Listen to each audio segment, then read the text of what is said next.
When's a time someone disrespected you, having no clue who you really were? I was working the graveyard shift at a 24-hour diner off Highway 52. It was my fourth job that month, picked up to cover my brother's physical therapy bills after his motorcycle accident. I'd been awake for 19 hours straight, bouncing between my day job at the community college admissions office and this place. The tips were decent and nobody asked questions. My feet ached in cheap shoes I'd bought at a discount store and my back was killing me, but I needed every dollar. Around 3:00 a.m., this guy walked in. Expensive suit, probably worth more than I made in 3 months. Rolex catching the fluorescent lights. Italian leather shoes that squeaked on the checkered floor. He sat at the counter and immediately started snapping his fingers at me like I was a dog. Coffee, black, and make it fast. No please, no thank you, no eye contact, just entitlement dripping from every word. I poured his coffee and took his order. Steak and eggs, over easy, wheat toast, hash browns extra crispy, standard stuff. While I was putting in his order, he started making calls. Loud, obnoxious calls about some deal he was closing. Numbers in the millions thrown around like spare change. Every few minutes he'd snap those fingers again. More coffee, water with exactly 3 ice cubes, extra napkins because the first stack wasn't good enough, each time treating me like I was invisible, like I was a robot programmed to serve him. Then his friend showed up. Another suit, same energy, same superiority complex. They started talking business, and I caught enough to understand they were venture capitalists. The kind who decide which startups live or die based on 10-minute pitches. The kind who hold people's dreams in their manicured hands. These entrepreneurs, the first guy laughed, cutting into his steak like he was cutting someone's hopes in half. They come in acting like their little apps are going to change the world. His friend nodded, mouth full. Most of them can't even explain their business model. Can't answer basic questions about revenue.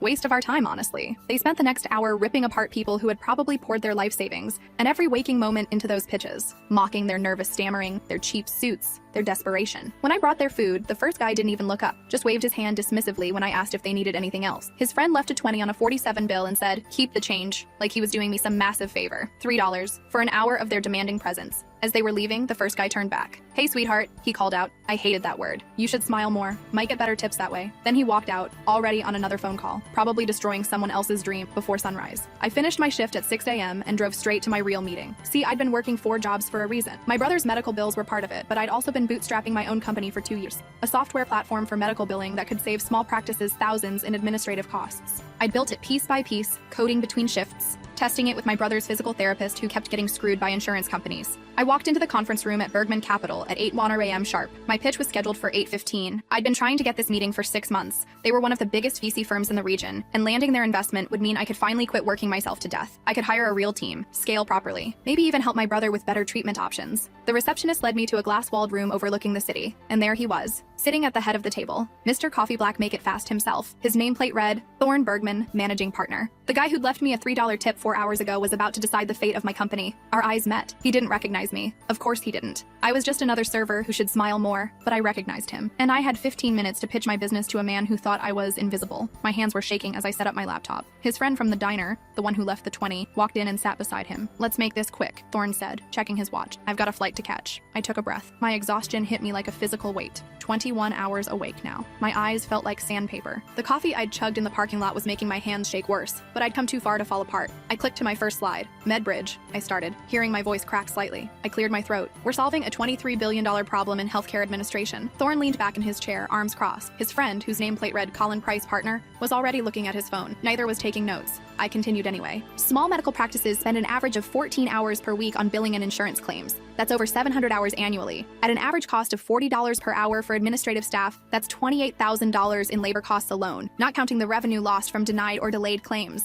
"We've heard this pitch before," Colin interrupted without looking up. "There are a dozen medical billing platforms already. Not like this one," I said, clicking to my next slide. My demo video started playing. Existing platforms require manual data entry. Ours uses OCR and machine learning to automatically extract information from patient intake forms, insurance cards, and medical notes. We integrate directly with the top 15 electronic health record systems. Setup takes 20 minutes instead of 3 weeks. I showed them a real case study. Dr. Patricia Vance, a family medicine doctor in Portland. Her practice was drowning in paperwork. Using our platform for 6 months had reduced her billing time by 87% and increased her successful first-time claim submissions from 64% to 96%. That translated to $43,000 in recovered revenue and $18,000 in saved labor costs. Thorn's eyes hadn't left my face, but his expression was unreadable. Colin was still on his phone. "What's your traction?" Thorn asked. "We have 23 paying customers," I said. "Average contract value is $3,600 annually. We're at $82,800 in annual recurring revenue, growing 34% month over month for the past 5 months." "That's nothing," Colin said flatly. "You're barely covering operational costs." He wasn't wrong. Our customer acquisition cost is currently high because I'm the only person doing sales, product development, and customer support. With proper funding, we'd hire a sales team and a second developer. Our projections show we could reach 400 customers within 18 months with $500,000 in funding. Everyone has projections, Thorne said. Why should we believe yours? I clicked to my next slide. Revenue graphs, customer retention metrics, market analysis. I'd spent weeks building these projections based on actual data from my beta customers, not fantasies. But standing there, after working a full shift serving these exact men scrambled eggs, the absurdity of the situation was making it hard to focus. Our retention rate is 98%, I said. We've only lost one customer, and that was because their practice closed due to retirement. Our net promoter score is 76. For context, the industry average is 31. Let me stop you there, Thorne said, holding up a hand. You're bootstrapped, right? No outside investment? Correct. How are you funding this? The question hung in the air. I could tell him the truth, that I was working myself into the ground across 4 jobs, that I'd maxed out 3 credit cards, that my brother needed physical therapy 3 times a week, and our insurance only covered 6 sessions a year, that I was running on fumes and energy drinks and sheer desperation. Or I could lie, make it sound more impressive than it was. Personal savings and revenue from early customers, I said. Technical truth. Colin finally looked up from his phone. You have a technical background? Self-taught developer. I worked in healthcare administration for 5 years before starting this company. I saw the problem firsthand and learned to code to solve it. No formal education in computer science? His tone made it clear what he thought of that. No. Thorne exchanged a glance with Colin. I could read that glance. It said amateur. It said unqualified. It said this is a waste of time. Here's my concern, Thorne said, leaning forward. Healthcare is complicated. Billing is complicated. You're trying to automate something that requires expertise and judgment. What happens when your algorithm makes a mistake? When it codes something wrong and a practice gets audited? You have the insurance to cover that liability? We have a $2 million errors and omissions policy, I said. And our algorithm doesn't make the final decisions. It flags discrepancies and suggests codes, but a human always reviews before submission. We're not replacing medical billers. We're making them more efficient. Still, Colin said, the market is crowded. The big players have millions in funding and established customer bases. How do you compete? This was my moment, the slide I'd practiced 100 times. We're not competing for the big hospital systems. We're focused exclusively on practices with 5 or fewer physicians. That's 158,000 medical practices in the United States. The big platforms ignore them because they're considered too small to be profitable. But collectively, they represent a $5.7 billion market. And they're desperate for a solution that doesn't cost $50,000 in setup fees. I showed them testimonials, real quotes from real doctors. Dr. Vance saying our platform saved her practice. Dr. Raymond Chen describing how he'd almost given up on private practice before finding us. Dr. Amanda Foster explaining how she could finally spend time with patients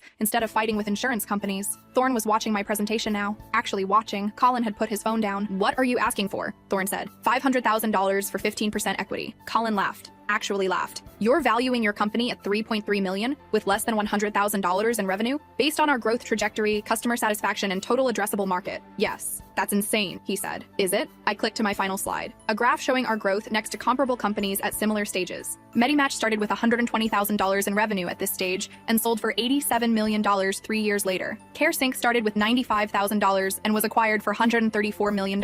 We're outpacing both of them in customer retention and month-over-month growth. Thorne leaned back again, studied me. I could see him calculating, evaluating, judging. You look tired, he said finally. The comment caught me off guard. I am tired. Why? I met his eyes. Remembered him 4 hours ago, snapping his fingers at me, dismissing me, telling me to smile more, and something in me just broke. Because I worked a graveyard shift at a diner last night, I said, along with my day job and 2 other part-time jobs. Because my brother was in a motorcycle accident and needs physical therapy that costs $180 per session, and I'm paying for it. Because I've been building this company for 2 years, while working 4 jobs and sleeping 3 hours a night. Because I don't have rich parents or a trust fund or the luxury of taking venture capital for granted. The room went silent. Colin was staring at me. Thorne's expression had changed. Something flickering across his face that might have been recognition, or guilt, or just annoyance that I'd gotten emotional. I'm sorry, I said quickly. That was unprofessional. No, Thorne said slowly. It was honest. He stood up, walked to the window, looked out at the city. Colin, can you give us a minute? Colin glanced between us, confused, then gathered his things and left. The door clicked shut behind him. I stood there, my laptop still displaying my final slide, wondering if I'd just destroyed my only chance. Thorne turned back to me. The diner off Highway 52. You were our server this morning. Yes. And you came straight here. Yes. He was quiet for a long moment. I didn't recognize you. I know. That's not an excuse, he said. But I should have recognized you. I should have seen. He trailed off, shook his head. I was an asshole. Yes, you were. He almost smiled. Almost. How much did we tip you? $3 on a $47 check. He winced. Jesus. Your friend told me to smile more. That was me, actually. Oh, right.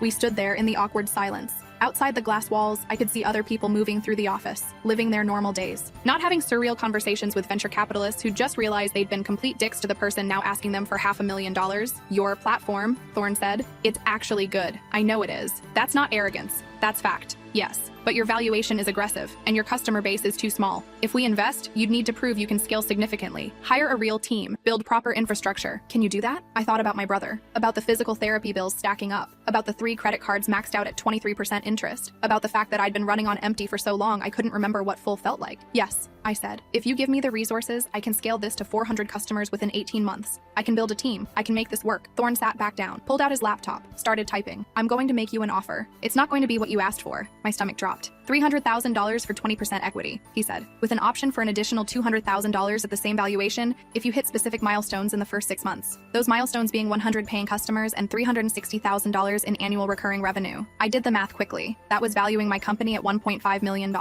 less than half of what I'd asked for, but it was still $300,000 guaranteed, enough to quit at least 2 of my jobs, enough to hire help, enough to actually breathe. I need to think about it, I said. He nodded. That's smart. Take the rest of the day. But I need an answer by end of business tomorrow. And just so you know, I'm going to be a pain in the ass investor. I'll want weekly reports, monthly board meetings. I'll question every decision and push you harder than you've ever been pushed. Why? Because I've seen a lot of founders. Most of them are bullshit artists with mediocre ideas and good presentation skills. You're the opposite. Terrible presentation skills. But your product is solid and you clearly know how to execute. You just need resources and guidance. My presentation skills aren't that bad. You fell asleep twice during your pitch. I did not. You blinked for 7 seconds straight about 10 minutes in. That's a micro nap. I wanted to argue but couldn't. I probably had fallen asleep standing up. Look, Thorne said, I'm not going to pretend this morning didn't happen. I was rude to you. I was dismissive. I treated you like you were beneath me when you're actually doing something I respect the hell out of. But I'm also not going to invest in your company out of guilt. I'm investing because I think you can build something significant. The two things are separate. Are they though? They have to be. Otherwise this won't work. He was right. If I took his money, we'd be partners. Business partners.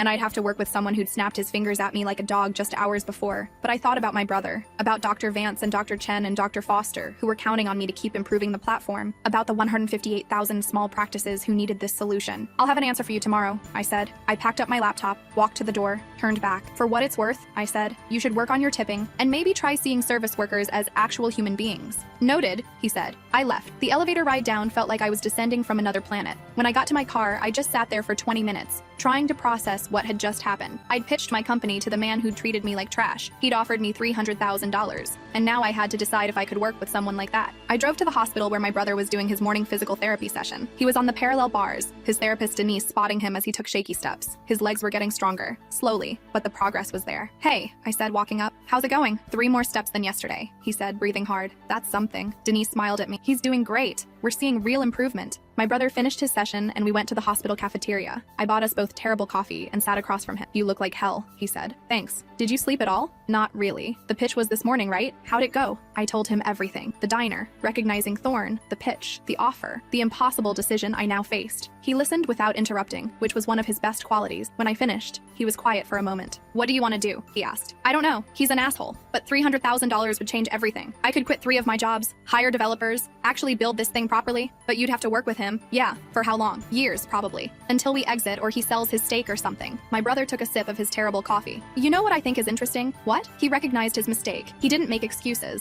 He owned up to being an asshole. So what? He's still an asshole. Maybe. But at least he's a self-aware asshole. That's rarer than you'd think. I knew where he was going with this. My brother had a way of seeing the good in people that I'd lost somewhere along the way. I'm not saying you should take it, he continued. I'm just saying most venture capitalists wouldn't have admitted they were wrong. Most people wouldn't have. He could have just acted like nothing happened, treated it as a completely separate interaction. But he didn't. He only admitted it because I called him out. True, but he still admitted it. And his offer seems fair from what you've told me about how these things usually work. I slumped in my chair. I'm so tired of being reasonable. I'm tired of having to consider every angle and weigh every option and make the smart decision instead of the satisfying one. What would the satisfying decision be? Telling him to shove his money up his perfectly tailored ass and walking away with my dignity intact. And what would the smart decision be? I didn't answer. We both knew. I spent the rest of the day in a fog. I picked up my shift at the community college admissions office, answering phones and processing applications. My boss noticed I was off and told me to go home early. I drove to my apartment, a studio I shared with too many unpaid bills and not enough hope. I looked at my business bank account. $2,147.23. That was everything I had left. Enough for maybe 2 more months of server costs and a few more customer support hours. After that, I'd have to shut it down or go further into debt. I opened my email. 8 new support tickets from customers, 3 feature requests, 1 bug report.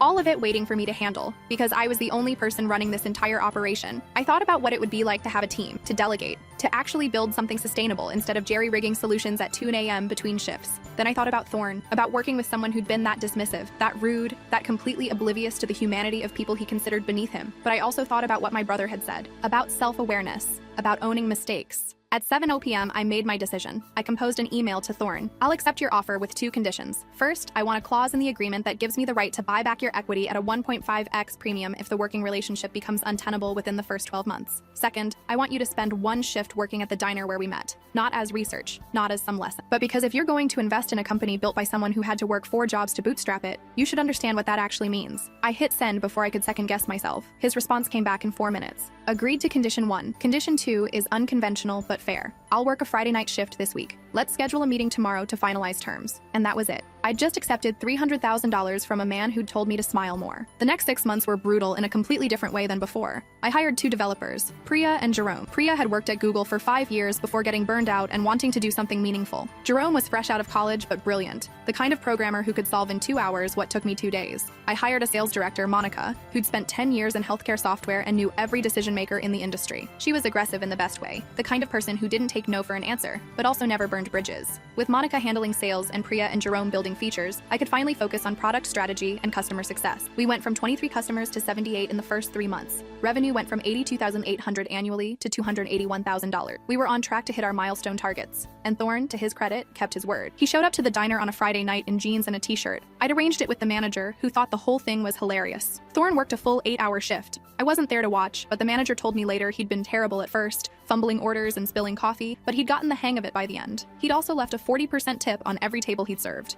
Our weekly board meetings were exactly as painful as he'd promised. He questioned everything. Why were we prioritizing this feature over that one? Why was our customer acquisition cost still above industry average? Why weren't we exploring partnerships with larger billing companies? Every question was fair but exhausting. The thing was, he was making us better. He'd introduce us to people in his network who could help. He'd spot problems in our strategy before they became disasters. And when we hit roadblocks, he'd push us to find creative solutions instead of accepting limitations. We hit our 6-month milestones early. 127 paying customers, $457,000 in annual recurring revenue. Thorn released the additional $200,000 in funding. We hired 3 more people. 1 year after I'd walked into his conference room on 3 hours of sleep, we had 284 customers and $1.02 million in annual recurring revenue. We'd gone from a 1-person operation running on borrowed time to a real company with a real team and real momentum. I'd quit all my other jobs. My brother had completed his physical therapy and was back on his feet, literally. He'd even gotten a job as a physical therapy assistant helping other people recover like he had. Thorn and I had developed a working relationship that was professional, if not exactly warm. He was still an asshole sometimes, but he was an asshole who'd helped me build something real. And once, during a particularly difficult board meeting where everything was going wrong, he'd stopped mid-sentence and said, "Remember when you fell asleep during your pitch? And I still invested? This is why. Because you're stubborn enough to make this work even when it's impossible." 2 years after that initial pitch, we got an acquisition offer from one of the major healthcare software companies. $24 million.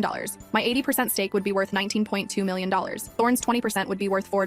$8 million. A solid return on his $500,000 investment. We took the deal. At the closing dinner, Thorn raised his glass. "To the most unconventional pitch meeting I've ever had. To terrible tips and worse first impressions," I countered. He laughed. Actually, laughed. "You know what I learned from all this?" "What?" "That the best entrepreneurs aren't the ones with the best presentations or the most impressive credentials. They're the ones who are too stubborn or too desperate or too driven to quit. You were all 3. Was that a compliment? Take it however you want." I thought about the woman I'd been 2 years ago. Exhausted, desperate, invisible to people like Thorn. And I thought about who I was now. Still exhausted sometimes, but by choice. Still driven, but with resources. And definitely not invisible anymore. "I'm going to invest in other founders like me," I said. People who are bootstrapping while working multiple jobs. People who don't have the right credentials or connections but have something better. I'm going to give them what you gave me. Terrible tips and condescending advice, money, and a chance. He nodded. "That's good. Just promise me one thing." "What?" "Don't make them work a shift at a diner. I'm still traumatized from that experience." Deal. The acquisition closed a month later. I paid off my brother's remaining medical bills, paid off my credit cards, bought a nice apartment. Nothing crazy, just a place with enough room to breathe. And then I started my own fund. Small checks, $100,000 to $250,000, for founders who were doing what I'd done, building something real while the rest of the world wasn't paying attention. My first investment was in a woman who'd built a scheduling platform for home healthcare workers while working as a nursing assistant on night shifts. She'd come to my office looking exhausted, with a pitch deck she'd made on her phone during her breaks. I gave her $150,000 for 15% equity. After she left, I called Thorn. I just made my first investment. How'd it feel? Terrifying. What if I'm wrong? What if she can't execute? What if she'll be fine? He interrupted. "You know how I know?" "How?" "Because she reminds you of you, and you turned out okay." "Just okay?" Don't push it. I hung up smiling. 5 years later, I had a portfolio of 23 companies. 18 were thriving. 3 had failed completely. 2 were teetering on the edge. But the 18 that were working had created jobs for over 400 people. They'd solved real problems for real people.